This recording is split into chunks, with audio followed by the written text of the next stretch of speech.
이 새벽 우리에게 주신 하나님 말씀은 데살로니가전서 1장 1절에서 10절입니다. 신약 성경 데살로니가전서 1장 1절에서 10절입니다.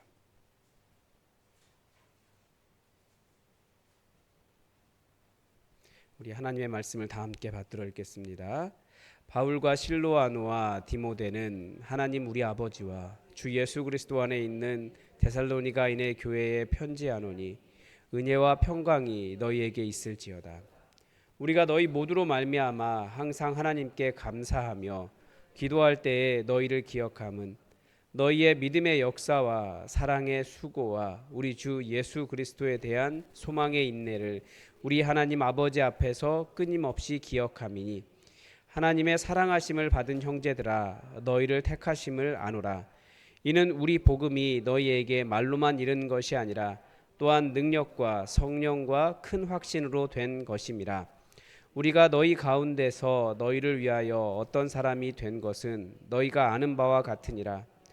또 너희는 많은 환난 가운데서 성령의 기쁨으로 말씀을 받아 우리 주를 맞는 자가 되었으니 그러므로 너희가 마게도냐와 아가야에 있는 모든 믿는 자의 본이 되었느니라. 주의 말씀이 너희에게로부터 마게도냐와 아가야에만 들릴 뿐 아니라 하나님을 향하는 너희 믿음의 소문이 각처에 퍼졌으므로 우리는 아무 말도 할 것이 없노라. 그들이 우리에 대하여 스스로 말하기를 우리가 어떻게 너희 가운데에 들어갔는지와 너희가 어떻게 우상을 버리고 하나님께로 돌아와서 살아계시고 참되신 하나님을 섬기는지와 또 죽은 자들 가운데서 다시 살리신 그의 아들이 하늘로부터 강림하실 것을 너희가 어떻게 기다리는지를 말하니 이는 장래의 노하심에서 우리를 건지시는 예수시니라. 아멘. 오늘부터 이제 데살로니가 전서 말씀을 묵상하게 됩니다. 이 데살로니가라고 하는 지역은 그 마게도냐 지역, 그러니까 마게도냐 지역 그럼 이제 그리스 지역을 이야기하는 것입니다. 왜 마게도냐를 중심으로 이야기하냐면 당시에는 아직 그 헬라, 그러니까 알렉산더 대왕이 기원전 333년 정도인가요? 그 정도에 이게 그 지역을 거의 다 제패를 다 했거든요. 그래서 뭐라고 합니까? 거기가 중심지였던 거예요. 마게도냐. 그러니까 그 알렉산더 대왕이 마게도냐 출신이잖아요. 그러니까 그리스 위쪽에. 그래서 이 데살로니가 지역은 데살로니가라고 하는 이름은 이 알렉산더 대왕의 이복 여동생의 이름입니다. 알렉산더 대왕이 그 이름을 그 도시의 이름을 이렇게 한 것이 아니고 알렉산더 대왕의 이복 여동생과 결혼한 사람이 그 사람이 이 지역을 자기 아내 이름을 따서 도시 이름을 만든 거예요. 당시에 인구가 한 100만 명쯤 되었다고 합니다. 100만 명이면 지금도 거대한 도시예요. 제가 알기로 포항이 한 50만, 그 강원도가 한 150만, 그러니까 강원도 인구의 3분의 2에 해당하는 그 정도의 인구가 모여 있는 거대 도시였습니다. 자, 그래서 그 도시의 어떤 광물 자원, 임업, 뭐 모든 자원들 이렇게 보면 부족한 게 없어요. 세상에 이렇게 복받은 지역이 있나? 모든 것이 완벽하고 충분하고 뭐 그런 도시였습니다. 모든 자원이 풍부하고 대단한 도시였던 거죠. 고대 이 정도 도시면. 전도를 어떻게 전도를 했냐면 복음을 전했다가 사람들이 죽이려고 한 거예요. 저 사람이 그 하나님을 뭡니까? 그 유대 그 그리스의 여신을 이렇게 모독한다, 못 믿게 한다. 우리는 지금까지 그렇게 믿어왔는데. 그래서 그 마을에 유대인의 회당에서 복음을 전했는데 많은 사람들과 귀부인들이 예수님을 믿기 시작했어요. 그러니까 이제 사도 바울을 공격한 거죠.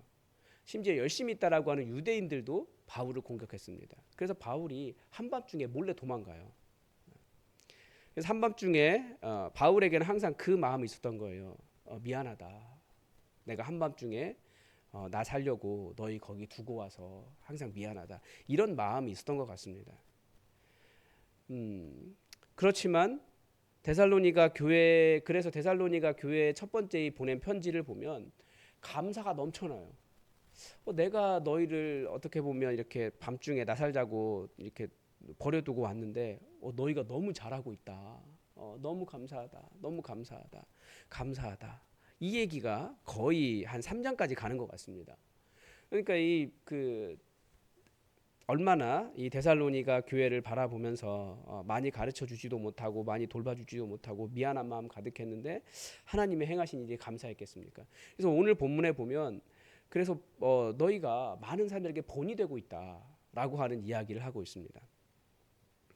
오늘 1절을 보면 바울과 실로아노와 디모데는 이렇게 되어 있죠. 그러니까 편지의 발신자입니다.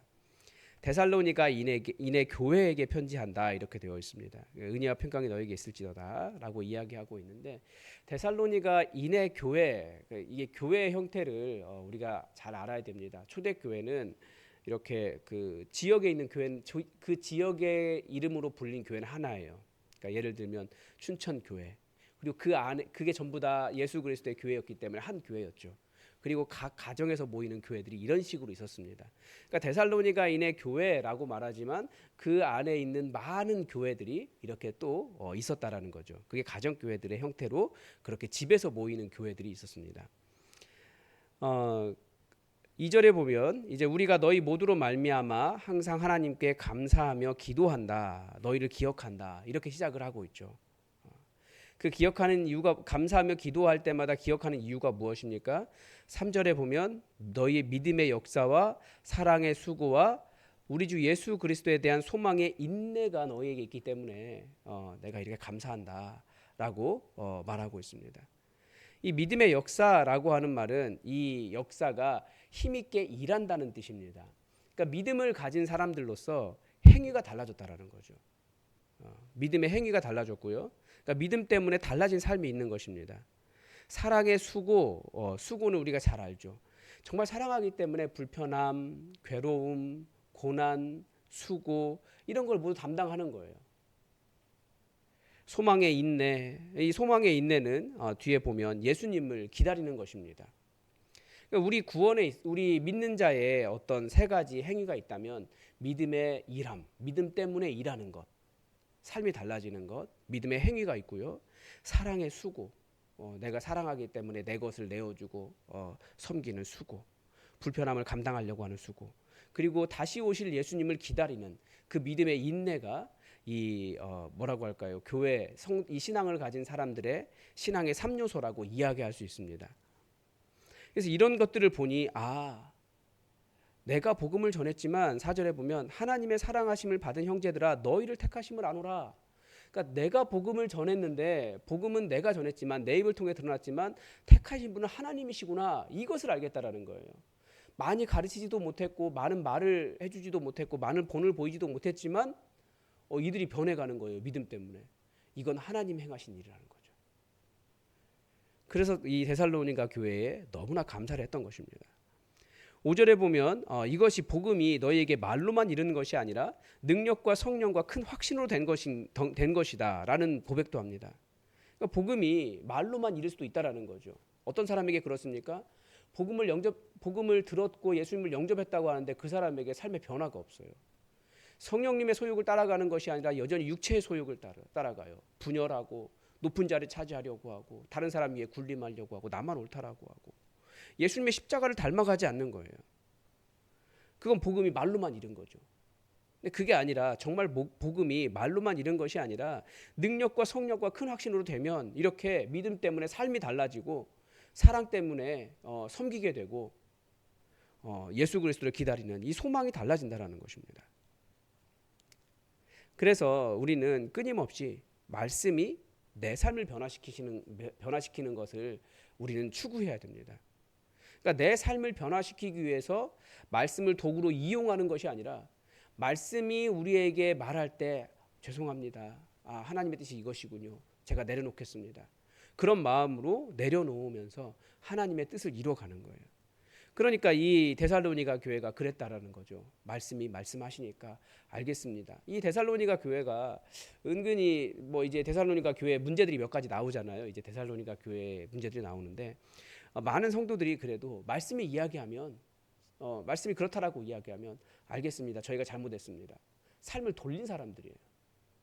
그러니까 우리에게 필요한 것은 말씀이 그거 아니야 라고 말씀하시면 알겠습니다, 순종하는 것이 필요해요. 그런데 우리는 오히려 내 삶을 어떻게 하면 풍성하게, 그 뭐라고 할까요, 부유하게 만들까, 그래서 말씀을 이용하려고 하는 경향이 있는데, 기본적으로 말씀은 내가 들어야 할, 내 왕이신 하나님께서 우리에게 전달해 주시는, 충성하기를 바라는 하나님의 말씀이라는 거예요. 왕이 이야기해도, 그러니까 우리나라에서 대통령이 이야기해도 다 듣잖아요. 근데 우리는 하나님이 말씀하셔도 안 들어요. 그럼 뭔가 이상한 것 아닙니까? 근데 말씀은 우리에게 우리 삶을 변화시키기를 원해요. 하나님 나라 만들 수 있도록. 그게 말씀의 일입니다. 그래서 구체적인 결단이 필요한 거죠. 저는 십자가, 지금 오늘 아침 새벽에 갑자기 십자가 찾으니까 없는 거예요. 몸에 막 뭐가 나가지고 어제 벗어났는데 오늘 새벽에 찾으니까 어떠한지 모르겠어요. 그래서 못 차고 왔는데, 이 십자가를 차고 계속 붙잡고 있는 이유가 있어요. 그렇지 않으면 낙심하고, 그렇지 않으면 다른 생각하고, 그렇지 않으면 불평하고, 말씀 보기보다 다른 거 먼저 보려고 하고, 막 이런 것들이 일어나기 때문에 십자가 붙잡고 결단하는 거예요. 제가 하나님 말씀 먼저 보겠습니다. 하나님 말씀에 순종하겠습니다. 말씀이 저를 변화시킬 때 제가 인정하겠습니다. 아멘 하겠습니다. 그러면 십자가 지고 사는 거예요. 그러니까 그런 결단이 우리에게 필요한 거죠. 이걸 지는 게 아니라 그 마음. 그럴 때 본이 되는 교회가 될 수 있습니다. 본이 되는 삶이 될 수 있고요. 그런데 이 데살로니가 교회 믿음이 어디서 나왔냐면, 5절 뒷부분에 보면 이 바울이 어떻게 그 교회에서 수고했는지가 나와요. 우리가 너희 가운데서 너희를 위하여 어떤 사람이 된 것은 너희가 아는 바와 같으니라. 또 많은 환난 가운데서 성령의 기쁨으로 말씀을 받아 우리 주를 본받는 자가 되었다. 이렇게 이야기합니다. 그러니까 환난 속에서도 그 사도 바울 일행이 열심으로 섬긴 거예요. 정말 열심으로 사역한 거죠.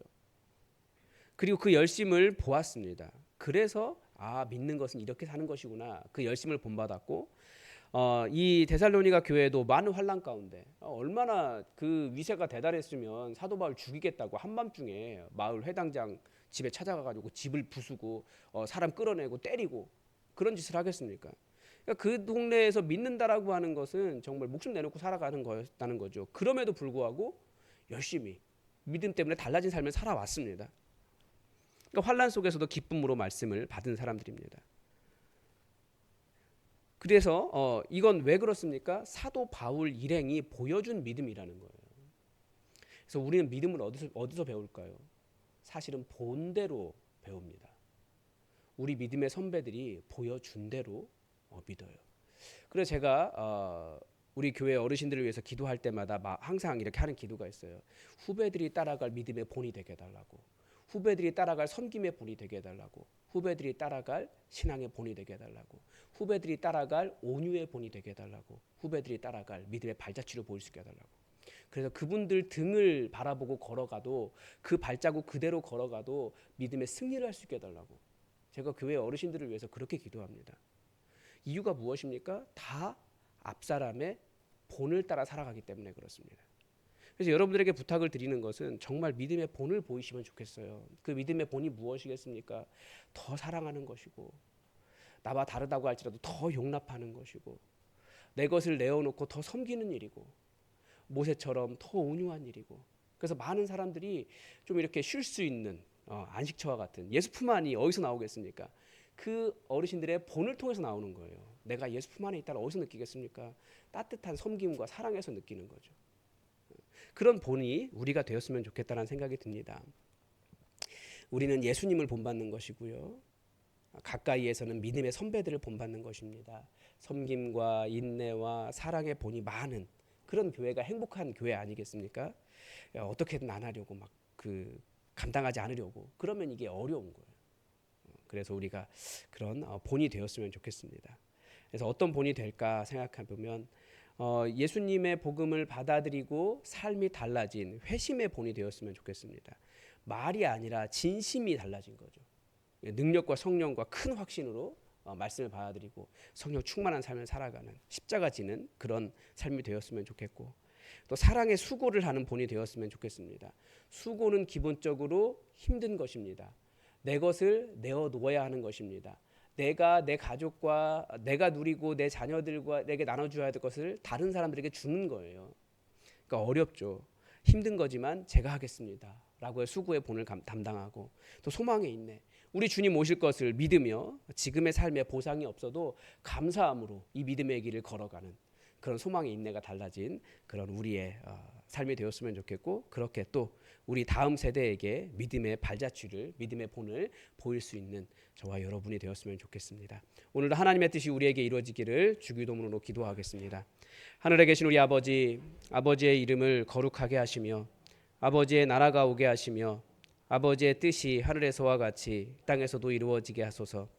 오늘 우리에게 일용할 양식을 주시고 우리가 우리에게 잘못한 사람을 용서하여 준 것 같이 우리 죄를 용서하여 주시고 우리를 시험에 빠지지 않게 하시고 악에서 구하소서. 나라와 권능과 영광이 영원히 아버지의 것입니다. 아멘. 여러분이 함께 기도합시다. 우리에게 믿음의 행위가 정말 믿기 때문에 달라진 삶이 있게 해달라고 기도합시다. 사랑 때문에 불편하고 괴롭고 고난당하고 그런 수고를 담당하는 삶이 있게 해달라고 기도합시다. 예수님 다시 오실 그날을 기대하며 기억하며 지금의 고난을 이겨나가는 우리 믿음의 삶이 되게 해달라고 기도합시다. 그리고 우리가 우리 다음 세대에게 믿음의 본을 보일 수 있는, 우리 자녀들에게 믿음의 본을 보일 수 있는 그런 삶이 되게 해달라고 우리 다 함께 기도하겠습니다. 함께 기도합시다.